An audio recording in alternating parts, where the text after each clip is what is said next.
everyone. We'll start our week 7 question review session. Let's first see the first question. Okay. The question is asking us which of the following is a property of acid and base. So if you still remember what we learned on this Tuesday, we learned the three property of the acid and three property of the base. In terms of acid, the acid tastes sour, the acid can dissolve many metals, and the acid can turn litmus paper into the color red. For the base first can turn litmus paper into blue, base can feel slippery, and base can taste bitter. Okay, if you keep this in mind, so for the first description, the bitter taste is definitely belong to a base. Dissolve many metals is an acid. Feel slippery again is a base. Turns litmus paper into red, no doubt that is acid, and can be used to make soap. Okay, this is something you also need to keep in mind. So soap can feel slippery, right? So that is because the soap contains some base. Okay, so base can be used to make soap. Okay. Second question, what is the Bronson-Lowry definition of acid and base? So I will try to combine this second question and third question together. So in chapter 14, we studied two theories to define the acid and base. So Bronson-Lowry definition and Arrhenius definition. For Bronson-Lowry, the definition of acid is a proton or H plus ion donor. For the base, it is a proton or H plus ion acceptor. In terms of Arrhenius, acid is something that can generate proton or generate H plus ion. But for the base, it is something that can generate OH minus ion. Now you can see actually for the Bronson-Lowry and Arrhenius, the acid definition is very similar. They're all something that will give away or that will donate or that will generate H plus ion. Their difference are the definition of base. So for Bronson-Lowry, it is a H plus acceptor, but for the Arrhenius, it is something that can generate OH minus ion. I have a typo here. This should be a base, okay, not acid. Okay, now let's see the next question. The next question is asking you amount of acid below, which is monoprotic acid. Monoprotic acid, it has a prefix of mono. It means the acid can only generate one H plus or proton ion. Okay, so we just need to determine within these molecules which one only contain one ionizable hydrogen. So the first one, HCl, hydrochloric acid, it only contains one hydrogen. So that is, it indicates this one is a monoprotic acid. So this should be the correct answer. But for the second one and for the third one, for the second one and third one, because the subscript, because it has subscript of 2, so it means they will generate 2 proton per molecule. For the last one, it will generate 3 proton per molecule. Okay. Next question. Asking when an acid reacts with base, what is the typical product? For the first choice, water and salt. This is a correct answer.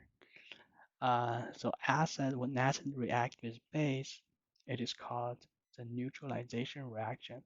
And during the neutralization process, water is generated and also the salt is generated. So water and salt are the typical product for acid and base reaction. I also want to mention the choice C, carbon dioxide and water. Carbon dioxide and water definitely is not the typical product for acid and base. Rather, it is a typical product for burning or combusting the hydrocarbon, which is something we learned in chapter 18. I hope you still remember. Okay. Okay. Now let's see the next question. The next question is about calculating the pH value and calculating the concentration of proton. So if a solution has a pH of 4.5, what is the concentration of proton?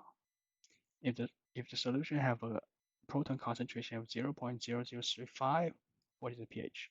So when we know the pH, how do we calculate the concentration? So the result is that the chemical equation we should use is um, we use 10 as a exponential, we use 10 as a base, and we just do exponential operation, and by giving the minus pH as the power. Okay, so now let me show you how to really calculate it using a scientific calculator. Okay, so what I can do is, because I want to insert minus pH, the pH now is 4.5, so it is minus 4.5, okay? And I just need to click this button, exponential button, and that will give me the result. Okay, that is the correct answer. For the next choice, for the next question, it is asking how can we calculate the pH from the concentration of proton. So we should use the logarithm calculation. So the mass equation we should use is minus logarithm of the concentration of the proton. So we just need to insert this concentration 0.0035, right? And we hit this button, logarithm operation button. That will give us the result. But remember, it need to be the minus of the result. So the result we are trying to get should be 2.46. It means when the proton concentration is 0.0035, the pH value of the solution is 4.2.46. Okay, I hope this can clarify the calculation if you have some confusion. Okay, now let's see the next question about chapter 18. So remember chapter 18, we studied something about the hydrocarbon. So when the type of hydrocarbon is classified as saturated, what is the name of such hydrocarbon? Based on what we learned yesterday, we know if it is alkane, it is a saturated. But if it is alkene or alkyne, they are not saturated. So the correct answer should be alkane. Okay. Second question, which of the following compound is an alkane? Alkane have the CN H2N plus 2 relationship. So we just need to figure out which of the choices can fit into this generic function or generic ratio. So it turns out to be A, B, and C can all be fit into the CnH2n plus relationship. So we need to choose the choice D. All of above are the compound of the alkane. Okay. The third one, what is the name of the C5H12? So for the alkane, if the number of carbon has 5, we will give it the prefix of pent. So the name of this compound should be pentane. Okay. Next question, what is the formula of propane? If we see this prefix of prop, it should give you some number in your mind. This prop represents the number of 3. Okay, because it is ENE, it is end with ENE. So it should be a relationship of CnH2n. Okay, so we should choose the last one. Okay, C3H6. Next question.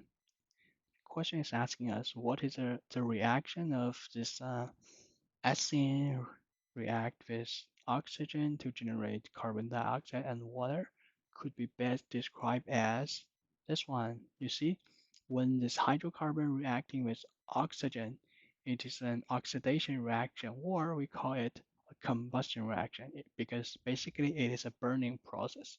So the choice A should be the correct answer. Last question. Which of the following is an example of a polymer?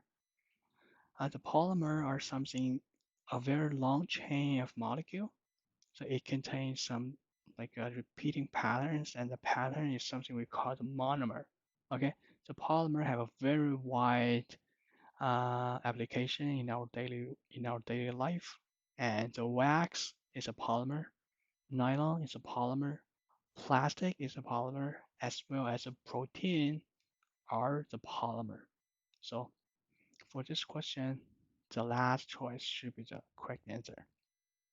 Okay, now I'll show you another two examples that potentially can be asked in your quiz. It's something I will give you a very complex structure. Okay, so you need to identify what type of functional groups are in this chemicals. Okay, now let's first focus on the chemical on your left side. This chemical, so which functional group can you identify? Okay, now let's just go one by one, okay?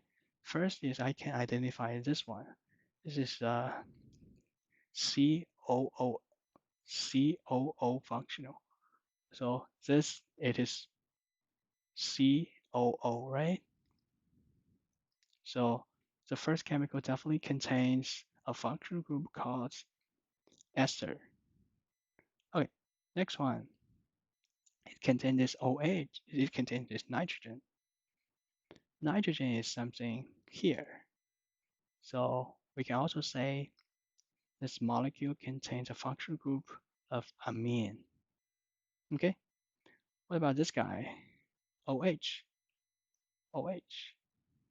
So we know this, the left compound contains two functional group called alcohol.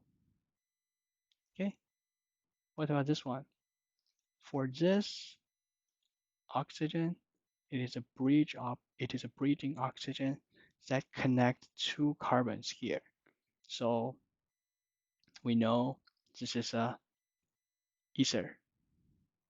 Okay. Okay. Yeah. And what about this one? It contains this NH3 group, so it is another amine group. Okay. So these are the chemical. These are the like the functional groups you should be able to identify. Okay. By the way, this compound actually using a simplified way to represent.